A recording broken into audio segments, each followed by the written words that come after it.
Bienvenidos, bienvenidas a esta nueva edición de su programa A Fondo. Aquí abordamos los temas más relevantes del país desde una óptica diferente.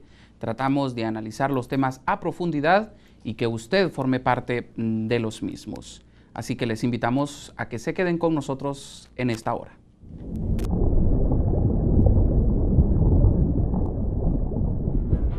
UTV presenta A Fondo. Debido a los altos índices de homicidios y de violencia en general que se da en nuestro país, la Alianza por la Paz y la Justicia en Honduras ha estado impulsando una campaña en contra de la violencia, a la cual se le atribuyen una serie de circunstancias, entre ellas la migración. ¿Sabes por qué son tantos los hondureños que quieren emigrar de nuestro país? En Honduras existen más de 100 bandas criminales. Nuestros niños y jóvenes son reclutados por estas maras y pandillas. Más del 85% de la droga pasa por Honduras. La violencia ha aumentado en los últimos 7 años y solo en los primeros 3 meses del 2014, más de 300 jóvenes fueron asesinados. Ante esta realidad y para evitar que más hondureños se vayan, exigimos más seguridad. #exigimos más seguridad. Este es un mensaje de la Alianza por la Paz y la Justicia. Para eso vamos a estar con nuestros invitados, entre ellos doña Aurora Pineda, quien es miembro fundadora de la Alianza por la Paz y la Justicia. Doña Aurora, bienvenida a nuestro programa. Muchas gracias, Fran. También nos acompaña don Josué Murillo, quien es el coordinador general de la Alianza por la Paz y la Justicia. Bienvenido, don Josué. Muchísimas gracias, es un placer. Bueno, iniciemos hablando un poco sobre en qué consiste este proyecto, esta campaña que ustedes están impulsando. Iniciemos con usted, doña Aurora. Bueno, a raíz de los acontecimientos, ¿verdad? Y de lo que ha resultado de niños que viajan sin acompañante y de la cantidad muy exagerada para mí, ¿verdad? De niños que tienen que emigrar, pues nos hemos tomado, ¿verdad? A bien, pues hacer una campaña para concientizar, a los familiares, a las madres, a los padres, ¿verdad? Que no es conveniente dejar viajar los niños, porque prácticamente que viajan niños solos es como abandonarlos. Y si ya ellos han sufrido, ¿verdad?, el abandono del Estado, también están sufriendo el abandono de los padres. Verdaderamente que es preocupante la situación porque no se están atacando las raíces de lo que es la violencia, ¿verdad? Y esto es consecuencia, la migración de niños y la migración de hondureños es consecuencia de lo que estamos sufriendo, de la inseguridad y de otros temas, pues, de otras crisis que estamos viviendo en Honduras. ¿Don Josué? Bueno, recordemos que en la década de los 80 Honduras envió muchos migrantes hacia Estados Unidos. Y digo que Honduras envió porque la violencia de carácter sistémico, que es la que se promueve desde una estructura estatal, generó condiciones que facilitaron esa migración en el sentido negativo de que no se realizaban ni se respetaban derechos humanos. Estamos hablando de derechos tan fundamentales como el derecho al trabajo, el derecho a la vivienda, el derecho a un ambiente sano, el derecho también a la salud, a la educación de calidad. Eso generó condiciones negativas que impulsaron a nuestros compatriotas a migrar hacia los Estados Unidos. Recordemos una cosa importante, el fenómeno de las maras y de las pandillas no estaba presente en ese momento en Honduras.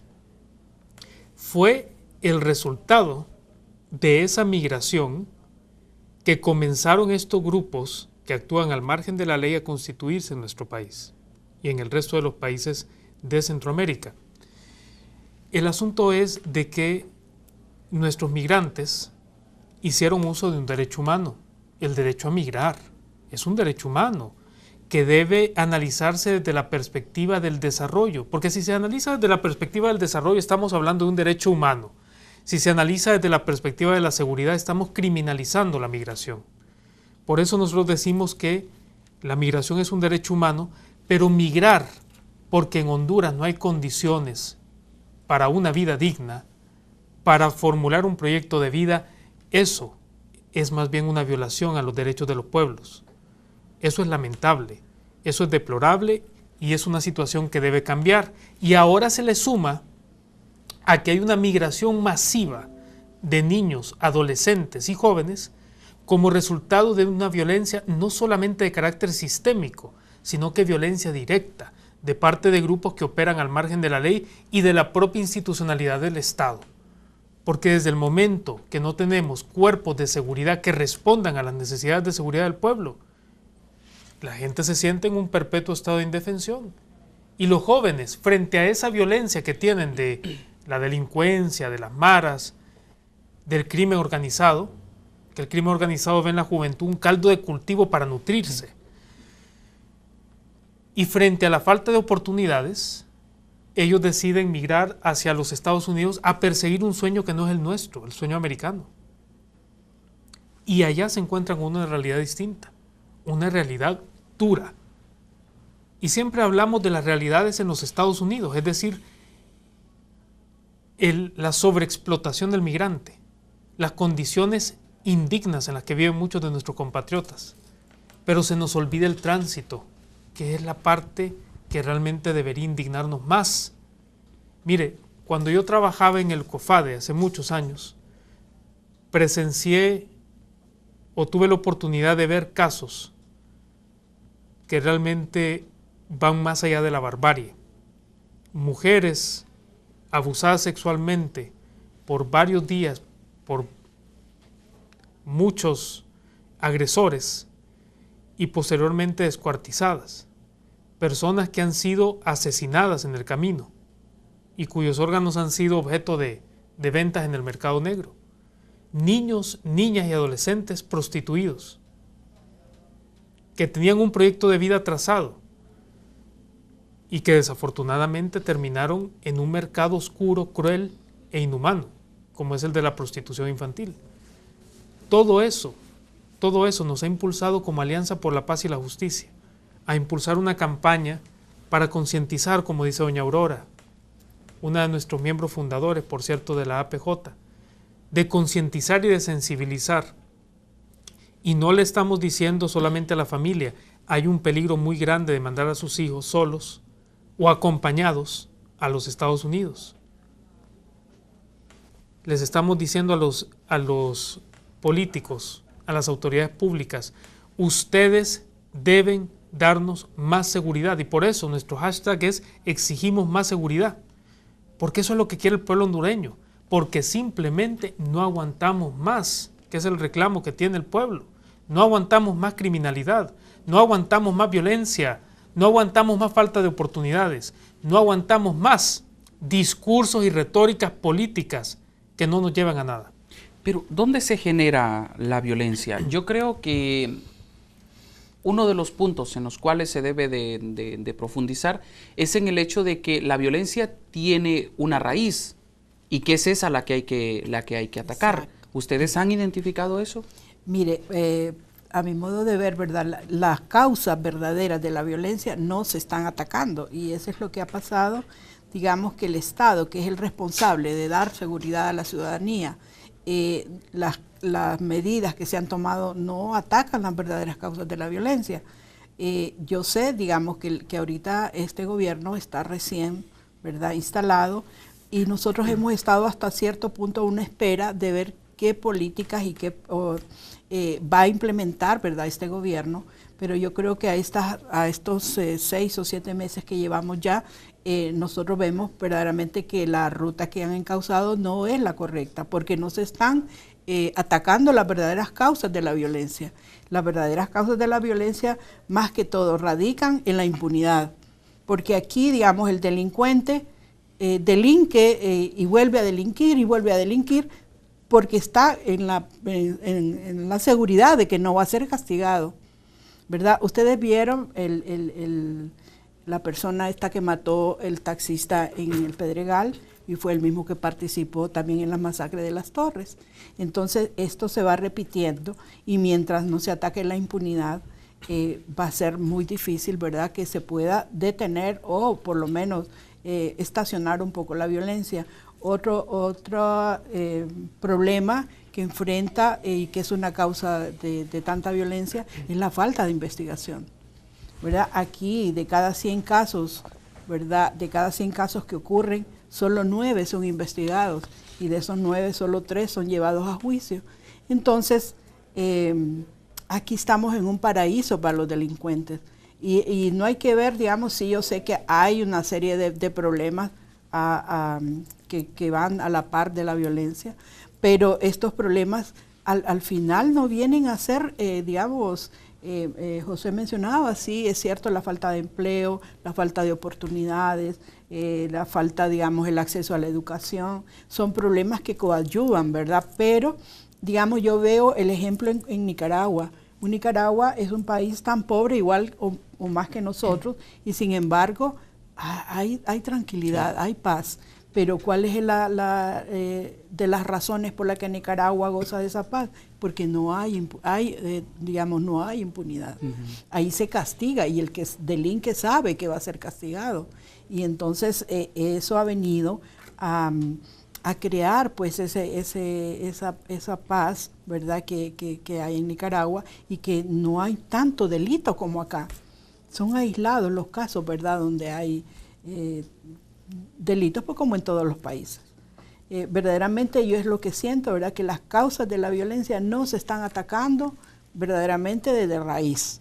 Y esto va a hacer que vamos a continuar, aquí el delito solo se transforma, ¿verdad?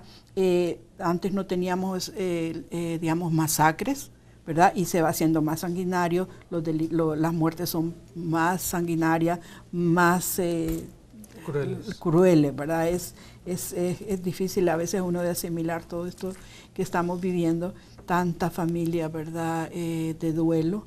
Y otro asunto también, ¿verdad?, que según las leyes debería existir reparación, ¿verdad?, para todas estas víctimas, pero ni siquiera son tomadas en consideración los familiares. Digamos, aquí se está creando que le dijera un ambiente de zozobra, de sufrimiento, digamos, porque las familiares no son atendidos. Y esto, digamos, va a producir un efecto multiplicador, porque vienen las venganzas, vienen el querer tomar justicia por su propia mano. Mire, yo escuchaba aquel policía que fue muerto por unos sicarios en Miraflores, en el semáforo de Miraflores, y escuchaba a su hijo menor declarar que dijo que él también quería ser policía para matar a los mareros, ¿verdad? Entonces, para matar mareros. Entonces digo yo, esto va sembrando, porque sí, digamos, el tema de violencia hay que verlo incluso desde la educación de los niños pequeños, ¿verdad? Claro. Porque la delincuencia viene a ser como un efecto. El niño, digamos, el ambiente que ha vivido, la desintegración familiar. Mire, hay una serie de causas y que van a hacer el efecto de crear, digamos, toda esta población que se dedica a delinquir. ¿Y usted le ve alguna salida a esta situación? ¿Ve que hay algunos claros por ahí en medio de esta oscurana? Mire, es difícil pensar que en poco tiempo nosotros vamos a lograr avance, ¿verdad? Y que vamos a lograr transformar el país. Pero sí hay formas de hacerlo. Yo creo que uno es la prevención, ¿verdad? La prevención es importantísima y yo sé que no se le está dando la suficiente oportunidad de que las personas, incluso la sociedad civil, participe. Digamos, es bien escaso, ya se cerraron las puertas de parte de las autoridades. Entonces, si el Estado cree que él solo va a poder solucionar los problemas de inseguridad, creo que no lo vamos a poder lograr, ¿verdad? Si cree que él solo lo va a lograr, no va a ser posible. Yo creo que aquí es que todos participemos, ¿verdad? Que todos participamos, la ciudadanía, porque de alguna manera creo que todos tenemos responsabilidad en esto, ¿verdad? Desde los años atrás, como mencionaba Josué, el tema de seguridad no fue tomado en consideración y se fue dejando, incluso los niños, el tema de las migraciones, eso no se tomaba en cuenta, o sea que la niñez ha estado abandonada, no ha sido atendida, y esto es producto de toda esa serie de problemas que se han estado saltando, que los gobiernos no los han querido considerar. Entonces ha venido, y todas las crisis han venido a llegar a este punto en que estamos. ¿Ve usted algunas acciones, don Josué? Acciones que vengan a culminar con esta situación de violencia que estamos viviendo en el país. Mire, yo creo que hay cierta voluntad de generar cambios a nivel del sistema. En algún sector, no en todo. En algún sector, por ejemplo, la clase empresarial se ha abierto a la sociedad civil para generar acciones encaminadas a disminuir los actos de violencia en ciertos barrios y colonias de las ciudades más peligrosas. Estamos hablando de Tegucigalpa y San Pedro Sula. Sin embargo, yo también debo hacer eco de lo que dijo doña Aurora. El gobierno ha cerrado sus puertas al diálogo. Hace unos días tuvimos a los representantes de los diferentes partidos políticos sentados en una misma mesa y ellos exponían cuáles era su visión y sus planes en materia de seguridad. Doña Aurora participó también en ese foro y ambos fuimos testigos de que sus consensos superan sus disensos. Es decir, todos apuntaban a que el camino correcto, como lo dijo doña Aurora, es la prevención de la violencia, con la juventud, que es el caldo de cultivo del crimen organizado y de los grupos que actúan al margen de la ley y también son los que están migrando. Número 2, todos reconocen que hay una debilidad institucional en la Policía Nacional, en el Ministerio Público y en el Poder Judicial. Y esa debilidad solo puede ser subsanada a través de una reforma integral y a profundidad, que implica varias cosas. En primer lugar, eficientar el uso de fondos públicos. En segundo lugar, un proceso de evaluación continua del personal. ¿Qué significa esto? Lo que hemos llamado hasta ahora depuración, pero mejor llamémoslo evaluación de personal, es decir, evaluación continua y permanente. Número 3, la capacitación del personal, porque tenemos policías que no han recibido capacitación desde que salieron del ITP y fiscales que llevan años sin recibir algún tipo de capacitación. Ahora es que las nuevas autoridades están tratando de montar una escuela de fiscales y están haciendo un buen esfuerzo. Es decir, valoramos mucho los esfuerzos positivos, pero falta mucho por hacer. En lo que difieren esos partidos políticos es en el abordaje, sobre todo el partido de gobierno. El uso de la fuerza debería ser el último recurso, pero para ellos es el primero de los recursos. Por eso yo le voy a hacer una pregunta que no quiero que me la conteste. ¿Sabe usted cuántas policías hay en Honduras? 9 tipos de policías para abordar un solo problema. Eso significa que no hay claridad en la visión del gobierno respecto a lo que se debe hacer. Cuando nosotros hemos puesto sobre la mesa propuestas técnicas de muy alto nivel para solventar la crisis institucional. Ya lo dijo doña Aurora, mire, modelos que han tenido impacto. Usted quiere que la policía sea eficiente, cámbiele esa doctrina militar que tiene. Y recuerde que la policía y el ejército tienen misionalidades distintas. El ejército, y lo voy a poner así en términos muy sencillos, es para la protección de la soberanía frente a amenazas externas. La Policía Nacional es para mantener el orden público, es para lidiar con las amenazas internas. Pero para hacerlo necesita una doctrina que sea eminentemente civil, es decir, recordar de que ellos están bajo la autoridad civil, con un enfoque comunitario, trabajar desde la base de la comunidad. Esa es la única forma. ¿En qué lugar se ha aplicado esa policía de carácter civil y comunitaria? Lo dijo doña Aurora, en Nicaragua. ¿Cuál es la tasa de muertes en Nicaragua? 14. Es la más baja de Centroamérica. 14 muertes por 100.000 habitantes. Y nosotros estamos alegres porque ahora bajamos a 79 muertes por cada 100.000 habitantes. Vergüenza nos debería dar. Mire, y voy a poner un ejemplo que siempre el ministro de Seguridad da, con mucho orgullo, y a mí me parece que debería darle vergüenza. Cuando una persona carga 5.000 libras en la espalda, si usted le quita 5 libras, ¿hace una diferencia para esa persona? Nada. Aquí seguimos viendo muertes. Ahorita acaba de decirme un asistente que ayer fue víctima de un asalto. Imagínense, hace unos días escuchaba a una persona quejarse porque estaba en un bus de ruta lleno, subieron varias personas, asaltaron a todos los que estaban y no había autoridad. Entonces vemos masacres, vemos muertes de jóvenes, vemos que ahora selectivamente se está asesinando a personas que hacen un contrapeso necesario en la sociedad. Y esto nos lleva a una gran pregunta. ¿Realmente hay voluntad política para cambiar la situación de parte del gobierno? Porque mire, las soluciones ya están puestas sobre la mesa. El asunto es de que todo ha fracasado en los últimos años porque no había voluntad política. ¿Usted se acuerda cuando la Comisión de Reforma de la Seguridad Pública presentó 6 propuestas de ley ante el presidente Porfirio Lobo Sosa? Dijo, esta comisión tiene 300% de mi apoyo.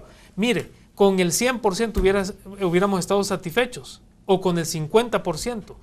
No hubo eco a esas propuestas. Creo que ni siquiera fueron leídas. Ni siquiera fueron leídas. Y esa propuesta llevaba incorporada el enfoque de la policía civil y comunitaria. Así es.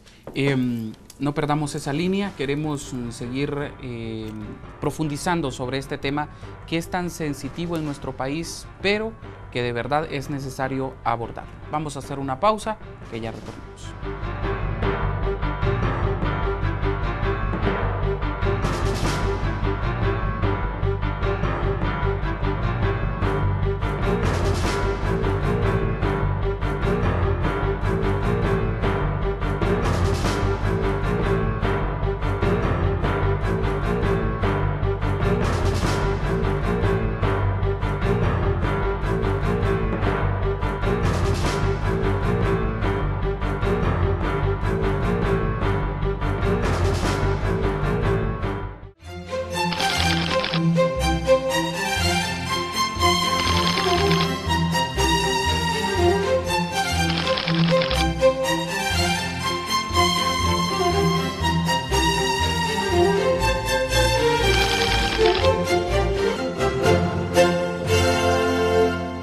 Vivir en democracia es transparencia. Jorge se alista a tirar y... ¡ah! ¡No! ¡Jorge se lesionó! ¿Y ahora qué hacemos sin Jorge? ¡Ay, la final es el viernes! Sí, tenemos que pensar en algo. Ya sé, mi primo Juancho es buenísimo. Solo que él ya tiene 22 años, pero parece de 18. No, Luis. Siempre debemos ser transparentes y honestos en todo lo que hagamos. Con valores democráticos todos ganamos. Tribunal Supremo Electoral.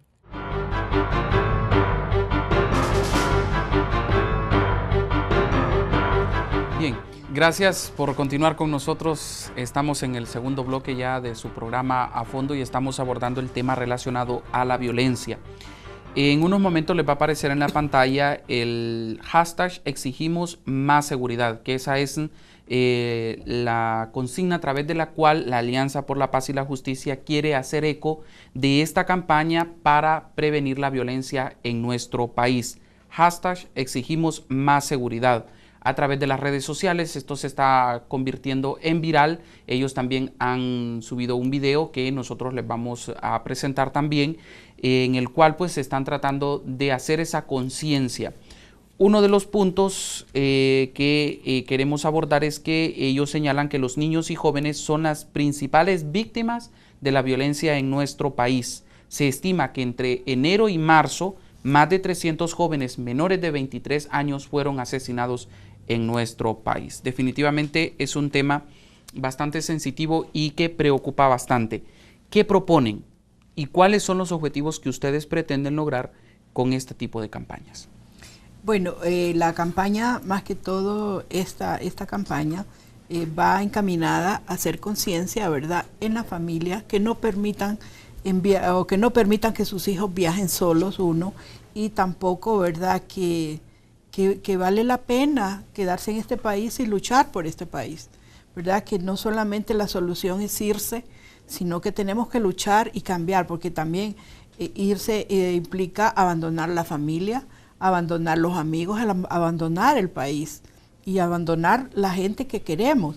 Entonces yo pienso que un llamado, ¿verdad?, a toda la ciudadanía, no solamente a los niños y a los jóvenes, es quedémonos en este país y luchemos, porque es de esa forma que nosotros podemos seguir adelante y darles a a nosotros, a los otros hijos, a nuestros nietos, heredarles un país en mejores condiciones, ¿verdad?, de vida. Sí, usted ponía de ejemplo a Nicaragua y a mí se me vino a la mente un reportaje que pasaron por una de las cadenas más grandes, que como es Televisa. Hicieron un reportaje alrededor de unos 12 minutos sobre León, en Nicaragua, donde la gente sale a caminar de la manera más tranquila, salen en familia.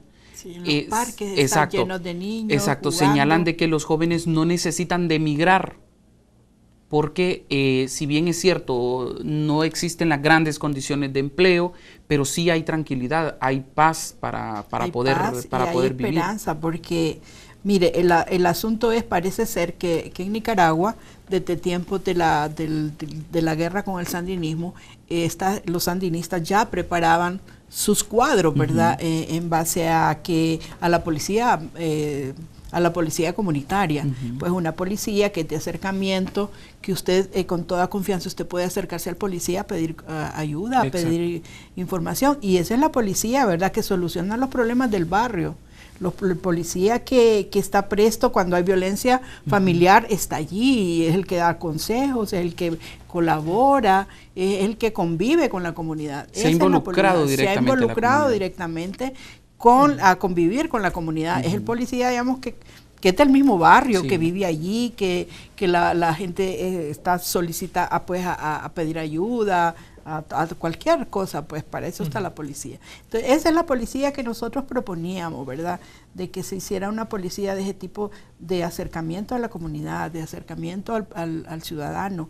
Nada que ver, digamos, con la policía militar, que es una policía que es de reacción, ¿verdad? De choque, digamos. Él no mide las consecuencias, ¿verdad?, de lo que puede resultar en un problema, no sabe cómo enfrentarlo, ¿verdad? Él solo sabe usar sus armas y las órdenes son siempre a él de matar.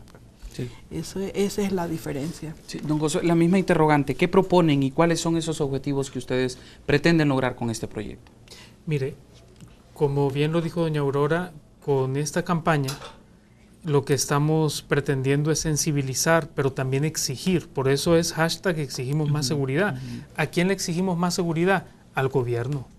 Porque el Estado es el obligado a respetar, realizar y garantizar el derecho humano a la seguridad, que es un derecho humano. Hay que revisar las convenciones y tratados internacionales, está incorporado. Y la seguridad debe verse desde una perspectiva de la seguridad humana, es de una manera integral. Estamos hablando que nos debe garantizar la seguridad ambiental, la seguridad en la educación, la seguridad en el bienestar físico a través de los sistemas de salud. Nos debe garantizar el derecho a la vivienda, el derecho a la alimentación. Por eso hablamos de seguridad y ahora un nuevo paradigma, el de la soberanía alimentaria. Pero la seguridad en la que nosotros nos estamos enfocando es en la seguridad ciudadana, en la seguridad que solo la pueden dar los ciudadanos de la mano con sus autoridades. Y por eso lo que dijo doña Aurora es nuestra primera exigencia y nuestra primera propuesta. No puede haber seguridad ciudadana sin fortalecimiento del binomio ciudadanía y Policía Nacional y operadores de seguridad y justicia.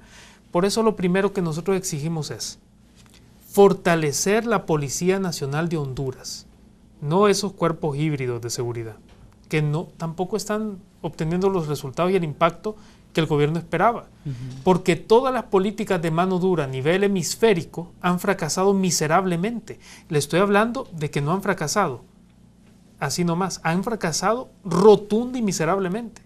Hay que leer el informe de Desarrollo de las Naciones Unidas, del PNUD a nivel regional, para darse cuenta de que no funcionan. Y por eso nosotros proponemos una policía con doctrina civil y comunitaria. Pero aparejado a eso, para tener esa policía, hay que hacer un proceso de evaluación del personal policial. A los policías que no están cumpliendo con su función, hay que tomar medidas sobre ellos, pero también en el proceso de reclutamiento, de incorporar a nuevos elementos, hay que ser rigurosos. Número 2, hay que mejorarle las condiciones laborales a los policías. Mire, los policías trabajan con las uñas, muchas veces. No tienen ni siquiera gasolina para ir a hacer una investigación o para responder ante un llamado ciudadano. Al Ministerio Público también hay que dotarlo de recursos Hay fiscales que no se desplazan porque no tienen un automóvil. Afortunadamente las nuevas autoridades están tomando cartas en este asunto. Y con el Poder Judicial hay que ser muy riguroso. Mire, tenemos jueces que han dejado en libertad personas que los han encontrado con grandes cargamentos de drogas y armas y no se les ha deducido responsabilidad. En el marco de unas audiencias públicas en las que participamos con doña Aurora en el Congreso Nacional el año pasado, le preguntaba uno de los representantes de Cáritas de Honduras, el señor Carlos Patiño, recuerdo muy bien cuando él lo hizo. Él le preguntaba, bueno, ¿y qué investigación ha tenido usted, señor presidente, sobre los jueces que dejan en libertad a esas personas? Y dijo, francamente, no hay. Es decir, a mí me gustaría saber cuánto dinero tenían los jueces antes del fallo y después del fallo. Entonces, nuestra propuesta es la siguiente, para resumir. Primero, fortalecimiento institucional. A través de una doctrina clara de la Policía Nacional, mejores condiciones salariales para los policías y también mejores condiciones de trabajo. Hay que dignificar la carrera policial. Número 2, hay que dignificar la carrera fiscal a través de mejores condiciones laborales para los fiscales y darle los insumos que ellos necesitan para poder ejercer su labor fiscal. Y en tercer lugar, y esta es una de las propuestas más recientes de la APJ, tenemos que ser rigurosos en este momento en el proceso de evaluación de los jueces y magistrados de cortes de apelaciones, pero lo más importante, la sociedad civil entera y la ciudadanía entera debe unirse para asegurar la transparencia, la publicidad del nuevo proceso de elección de los magistrados de la Corte Suprema de Justicia. Sin buenos magistrados de la Corte Suprema de Justicia no podemos hablar de Estado de Derecho, no podemos hablar de seguridad democrática y no podemos hablar de seguridad jurídica ni de justicia. Pero ¿cómo lograrlo? Estamos en una sociedad donde prevalece bastante el padrinazgo político, prevalece bastante aquel acercamiento que se tenga con X o Y persona. Bueno, y aquí de la Corte Suprema se ha hablado miles de cosas, ¿no? Desde que ha tenido dueño, de diferentes cosas. ¿Cómo poder transparentar eso cuando no vemos tampoco interés estatal, interés de la misma sociedad que no exige mayor transparencia en los procesos, que no exige alto a la impunidad, que no exige alto a la corrupción, que no exige el poder ya deslindar de una vez por todas la sociedad, o mejor dicho, aquellos que ejercen un nivel de autoridad con aquellos grupos relacionados a crimen organizado, narcotráfico, bandas delincuenciales y todo eso? ¿Cómo lograrlo? Mire, para mí pues es una forma es bien difícil cuando las instituciones están el narcotráfico las ha filtrado, ¿verdad? Desde la policía, el Ministerio Público y la Corte, el narcotráfico y también la corrupción está enquistada en estas instituciones. Nosotros al inicio, hace un par de años, pedíamos, ¿verdad?, la depuración de los operadores de justicia, ¿verdad? Y en un inicio creímos, ¿verdad?, que el actual presidente era en ese entonces el presidente del Congreso. Él pues nos dio mucha apertura a la alianza precisamente para hacer propuestas y dar nuestras opiniones sobre cómo debería ser el proceso, pero a raíz de que él llega a la presidencia, pues las puertas se cerraron. Incluso se emitió, creo ustedes recuerdan, la ley de secretos, la que nosotros llamamos la ley de secretos. Entonces yo pienso que ahí se terminó toda esa voluntad que nosotros mirábamos en él, en el actual presidente don Juan Orlando Hernández, y luego creemos, ¿verdad?, que o es que está mal asesorado o verdaderamente perdió ese entusiasmo, ¿verdad?, por devolver la seguridad al país, aunque fue su tema de campaña, ¿verdad?, que iba a devolver la seguridad al país. Pero la verdad es que así a estos días, a estas alturas, vemos que verdaderamente todo está llegando para mí a un fracaso, para mí ha fracasado, ¿verdad? Lo que es todas las políticas de seguridad, y aunque ellos quieran darnos a entender lo contrario porque quieren que nosotros percibamos que las cosas van avanzando, pero sabemos que no, ¿verdad? Los homicidios siguen estando en 79 por cada 100,000 habitantes, y esto, o sea que las políticas han fracasado. Y esto, digamos, es lo que a él le cuesta entender, y cree que nosotros estamos en contra de las políticas del gobierno. No, nosotros queremos que el presidente lleve a cabo y que sea un éxito su gobierno. Nosotros, por el bien de nuestro país, nosotros queremos el bien del país. Cuando nosotros pedíamos la depuración policial, no era porque queríamos destruir la policía, sino porque queríamos transformar la policía. Una policía donde todos pudiéramos confiar en ella, incluso dentro de la misma institución. Los policías profesionales y los policías, bueno, también desean la depuración. Hemos dejado el tema de la depuración a un lado, ¿verdad? No hemos seguido presionando porque consideramos que ellos se han puesto sordos, no escuchan, y estamos perdiendo el tiempo, creo, en ese sentido. La famosa DIEP, ¿verdad? Que fue con ese fin, ¿verdad? Nunca los resultados, no vemos nada de resultados, aunque ellos dicen que ha habido depuración, que hay 1000 no sé cuántos depurados, pero lo que sabemos es que estos policías, unos fueron suspendidos, ¿verdad? Expulsados más bien de la policía. Incluso ahí hay policías buenos expulsados, que porque no pasaron el polígrafo, pero el polígrafo es una cosa que no realmente mide lo que puede ser un buen policía, pero digamos ahí incluso se han quedado más bien los que verdaderamente tienen delitos por los cuales rendir cuentas, y no se ha hecho nada. Digamos, incluso el Tribunal Superior de Cuentas, ellos han hecho investigaciones y tienen informes, y todavía no los han turnado al Ministerio Público, o si los han turnado, el Ministerio Público los tiene engavetados, pero no quieren hacer nada. Ahí creo que son 6 policías que tienen en su informe 240 millones que no tienen cómo dar explicaciones de cómo los obtuvieron, y no se hace nada. Entonces, o yo no sé si es miedo o qué pasa, ¿verdad? Pero en el Ministerio Público también las cosas se han estancado. Luchamos luchamos por que se cambiara el fiscal general, y volvemos a lo mismo. Las cosas continúan de la misma manera. El Ministerio Público engaveta los casos incluso, digamos, con las capturas, se capturan al gato, como dice, y el verdadero responsable no se captura. El caso de Mario Zelaya con el seguro, y bueno, vemos una serie de cosas. Luego, digamos, con todas estas, es cierto, han hecho, dice el presidente, que se han hecho 30,000 capturas, ¿verdad?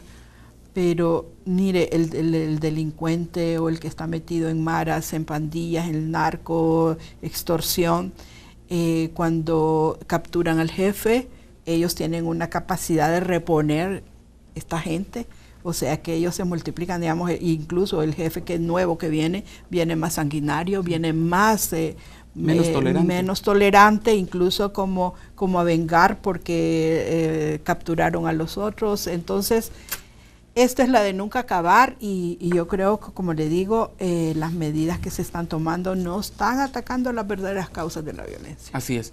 Vamos a hacer una nueva pausa. Al retornar vamos a continuar con este tema. Quiero que le demos un giro a esto, porque hemos hablado bastante del Estado, de la responsabilidad del Estado, lo que no está haciendo el gobierno o lo que está haciendo y que no está beneficiando en este tema. Pero vamos a hablar también del tema de la familia, porque hacia allá debe de ir orientada parte de esta campaña relacionada a la prevención de la violencia. Ya regresamos.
Voy a buscar a mi papá al norte. Me gusta jugar fútbol. Me gusta tener muchos amigos en Facebook. Cuando sea grande quiero ser veterinaria. Me encantaría ayudar a mi mamá a terminar su casa. Sueño con conocer las pirámides. Ya quiero conocer mi nueva escuela. Pero no podemos. Nos encerraron.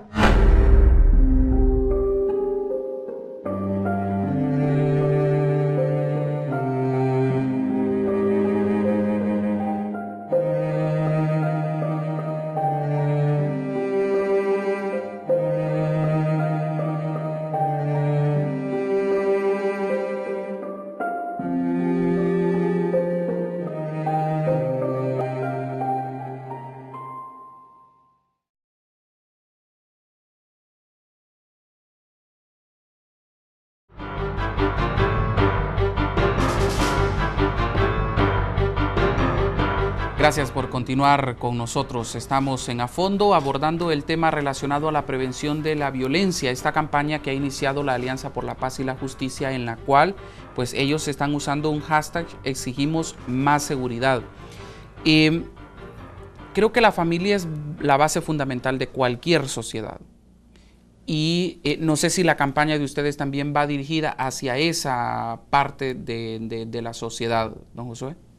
Bueno, en realidad nuestro enfoque primordial ha sido la obligación que tiene el Estado de cumplirle a todas las personas sometidas a su jurisdicción. Sin embargo, nosotros trabajamos a nivel regional con las bases, es decir, con la comunidad. De hecho, quiero compartir con su teleaudiencia una buena noticia. La Alianza por la Paz y la Justicia está emprendiendo un proceso que le llamamos regionalización de la APJ, en la cual estamos organizando a diferentes manifestaciones ciudadanas en grupos que le llamamos capítulos regionales. Esos capítulos regionales van a interactuar con la policía, Ministerio Público y Poder Judicial para mejorar el sistema y para comprobar efectivamente que se está impulsando una reforma. Para nosotros la familia, como usted lo ha dicho, es el núcleo fundamental de la sociedad, y en ese sentido consideramos que las iglesias juegan un papel protagónico para fomentar los valores, esos valores basados en los derechos humanos, de la solidaridad, de la fraternidad, de la paz positiva. Y recuerde usted que las iglesias son parte de la Alianza por la Paz y la Justicia. Tenemos a Cáritas, que es el brazo social de la Iglesia Católica. Tenemos a la Confraternidad Evangélica, que son más de 10.000 iglesias en todo el territorio nacional. Y con ellos también estamos promoviendo una cultura de paz, de democracia participativa y de respeto a los derechos de todos y todas. Porque al final de cuentas, lo que doña Aurora y yo hemos manifestado de que hay crisis institucional, que no hay depuración, que no hay reforma, todo eso es verdad. Pero al final, nosotros lo que hacemos y nuestro aporte a la sociedad es presentarle a las autoridades del Estado propuestas técnicas de muy alto nivel para que ellos corrijan los errores del sistema, pero al mismo tiempo le inyectamos esperanza al pueblo hondureño y a la familia hondureña. ¿Cómo lo hacemos? Mire, todos estamos conscientes, todos los hondureños estamos conscientes que hay una necesidad del cambio. Lo que no vemos a futuro es la posibilidad del cambio. Es muy distinto. Usted puede tener una necesidad de que algo cambie, pero tal vez no crea que ese cambio sea posible. Y hace unos años nos estancamos pensando de que la violencia era una manifestación social imparable. Ahora la Alianza por la Paz y la Justicia levanta la voz como una ciudadanía activa que somos. Y le decimos al pueblo, sí hay esperanza, pero la única manera de lograr cambios es uniéndonos, es levantando la voz, es exigiendo el cambio. Por eso exigimos más seguridad. Usted es madre de familia, ha sido víctima de la violencia en Honduras. ¿Cree que hay mucho trabajo por hacer con la familia? Sí, verdaderamente que sí. Fíjense que, digamos, yo, mi experiencia personal, yo cuando nació mi primer hijo, mi primera hija, yo dejé de trabajar porque consideré, ¿verdad?, que mis hijos me necesitaban y que verdaderamente el papel de madre, de cuidar mis hijos, porque yo era de las que llevaba al colegio y los traía y para mí eso es muy importante, ¿cierto? Atender los hijos y por sobre todo vigilar, ¿verdad?, su proceso de crecimiento. Entonces yo vi que esto era positivo, pero también del otro lado, digamos, está la rectora, ¿verdad?, una mujer profesional que se ha dedicado casi de lleno, ¿verdad?, a su carrera, ¿verdad?, que también es madre y que también perdió su hijo junto con mi hijo, y ella también se pudo desarrollar profesionalmente a la par de tener su hogar, ¿verdad? Entonces las madres como que tenemos ese don de multiplicarnos, ¿verdad?, de ser ama de casa, de ser madre, pero sí que es importante la educación de los hijos y estar uno vigilante, ¿verdad?, de lo que pasa con ellos. Mire, yo pienso que parte del problema que existe, digamos, es la desintegración familiar, ¿verdad?, de padres que abandonan a sus hijos, la madre soltera que cría sus hijos. Entonces, esa figura paterna siempre es importantísimo en el hogar. Yo creo que nosotros como personas responsables, como padres, debemos de pensar en los hijos, en el futuro de nuestros hijos, ¿verdad? Que no es en el dinero, en tener dinero y acumular riqueza que está el bienestar de los hijos.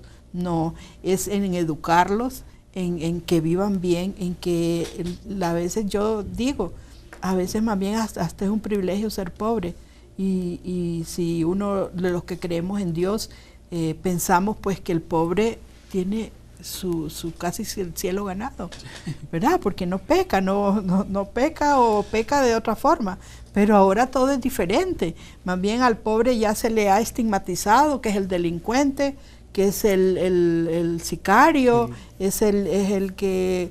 Y es así, pues entonces incluso a nosotros como hondureños en el exterior ya se nos está estigmatizando que además de ser sicario, delincuente ilegal y a veces hasta moreno, ¿verdad?, o trigueño, no sé. La verdad es que la situación del país está bien difícil, bien grave, y yo sé que para los hondureños que están en el exterior también es de mucha preocupación, porque como le digo, nosotros estamos siendo señalados. Sí, ¿verdad? ¿Qué impacto ha tenido esta campaña en las redes sociales? Ha tenido mucha receptividad, hemos recibido comentarios positivos. Mire, qué bonito recibir palabras de aliento, ¿verdad? Diciéndonos, adelante Alianza, sigan con ese enfoque, sigan hablando por aquellos que tenemos voz, pero que no nos escuchan. Sigan promoviendo esos valores, ese patriotismo también, de que Honduras es un país que merece una oportunidad, merece un mejor futuro. Y pasa porque nosotros, como dice doña Aurora, sigamos trabajando por este país, que la juventud siga creciendo en este país, pero creciendo en un entorno saludable, en un entorno que le facilite un proyecto de vida, un proyecto que le garantice la felicidad, porque yo creo que al final todos buscamos lo mismo, ¿verdad, doña Aurora? Así es. Ser felices, vivir en paz, vivir en relaciones de solidaridad. No hay peor cosa que vivir en conflicto. Y todos lo sabemos. Mire, cuando tenemos problemas en el hogar, por ejemplo, en la casa, con un hermano, con la pareja, uno no deja de pensar en eso todo el día. Ajá, pero ¿qué pasa cuando uno tiene problemas en el país? Cuando uno no sabe si sale y no va a regresar a la familia. Uno pasa y psicológicamente eso le afecta. Por eso necesitamos más seguridad, por eso necesitamos un entorno de paz.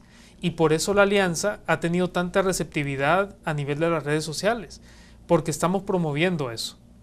Y he visto que también en otras partes del país los han ido, en algunos comentarios, los llaman para que formen parte también o que se acerquen a esas comunidades. Han tenido también ese llamado, ¿no?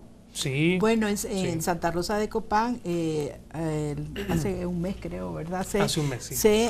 Ya se inició, ¿verdad? La regional de Santa Rosa de Copán, y la verdad que nosotros estuvimos ahí y vimos una receptividad de la población, ¿verdad? De que incluso en la calle nos daban la bienvenida y eso se siente bonito porque, digo yo, si la gente acepta pues que alguien trabaje por las cosas de este país, y yo creo que hasta cierto punto uno se siente que es un pago pues para toda la labor y el trabajo que estamos haciendo. Entonces yo muy contenta de haber estado ahí en Santa Rosa de Copán, incluso en los negocios, pues en las calles, la gente nos daba la bienvenida, hasta la misma policía. Entonces pienso pues de llevar la esperanza a los pueblos es una gran labor que está haciendo la Alianza. Ustedes yo he tomado alguna nota de lo que ustedes han señalado y, por ejemplo, nos decían, de cada 100 casos, solo 9 son investigados. Esto es fuerte y esto es preocupante, ¿no? Mire, en el índice que se hizo en Comayagua, usted lo tiene, ¿verdad? El sí, índice sí. que tal vez le puede dar la lectura, porque, mire, si caso investigamos, ¿verdad? Si nos pusiéramos a investigar cada municipio, cada ciudad, de Honduras, la realidad es alarmante. Es sumamente alarmante. El tema de impunidad creo que está reinando en todos los rincones del país. Don Josué. Bueno, mire, como dijo doña Aurora, nosotros hicimos un estudio en el municipio de Comayagua, 98% de impunidad, es bastante. 98. Es decir, de 307 casos, solo 7 terminaron en sentencia y solo 4 de ellos en sentencia condenatoria. Es decir, hay un grado de impunidad muy alto en el país. Por eso debemos seguir luchando y avanzando en este proceso.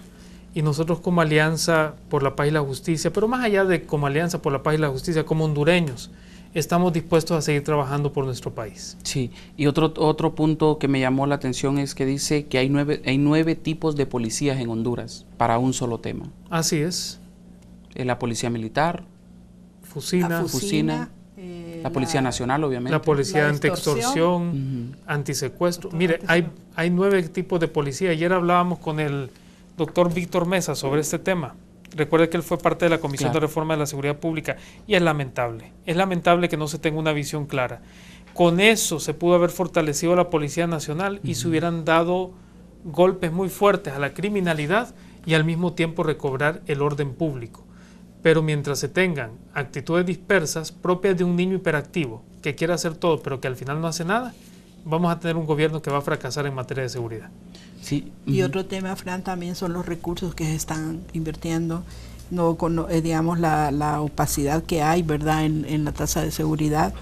Es preocupante también porque yo sé que digamos que esos fondos no están siendo bien invertidos, pero como se dio la ley de secretos, esto ha venido a no poder uno incidir, ¿verdad?, en cómo se están invirtiendo los recursos. ¿Se tiene más o menos digamos, el PIB, hay más de 3.000 millones, como unos 3.200 millones que van recaudados. Solo por la tasa de seguridad. Solo de la tasa de seguridad. Más lo que se le asigna directamente a la Secretaría. Más el presupuesto, ¿no? Más también, ahorita creo que hay un préstamo del BID de 60 millones que está de dólares, sí. Y entonces todos esos dineros nosotros no sabemos cómo se está gastando. Mire, hay, digamos el caso de Santa Rosa, que fue el caso que nosotros conocimos, solo existe para atender toda la población de Copán una patrulla, toda vencijada, y a veces ni siquiera sale porque no tiene para combustible. Entonces las cosas están así, y digamos en Comayagua también, ¿verdad?, en el informe que se investigó, que resultó de la investigación, no, digamos, la policía de investigación creo que solo son 3 o 4 policías de investigación y no tienen ni siquiera vehículos, lo único que cuentan es una motocicleta para hacer los levantamientos. Así es. Quiero agradecerles el habernos acompañado al programa, el darnos su punto de vista, el traernos datos tan interesantes como los que estábamos leyendo ya en la última etapa del programa. Este punto también que es muy bueno, que niños y jóvenes son las principales víctimas de la violencia en Honduras y que entre enero a marzo ya se contabilizaban más de 300 jóvenes asesinados, jóvenes menores de 23 años. Definitivamente hay mucho en qué sentarse a pensar en nuestro país y definitivamente creo que todos tenemos esa responsabilidad. Gracias por estar siempre con nosotros. Muchas gracias. Y también gracias por impulsar este tipo de programas a favor de las mayorías. Gracias. Muchas gracias. A ustedes les agradecemos al habernos acompañado en esta ocasión en su programa A Fondo. Los invitamos para que estén pendientes en la próxima emisión. Con permiso.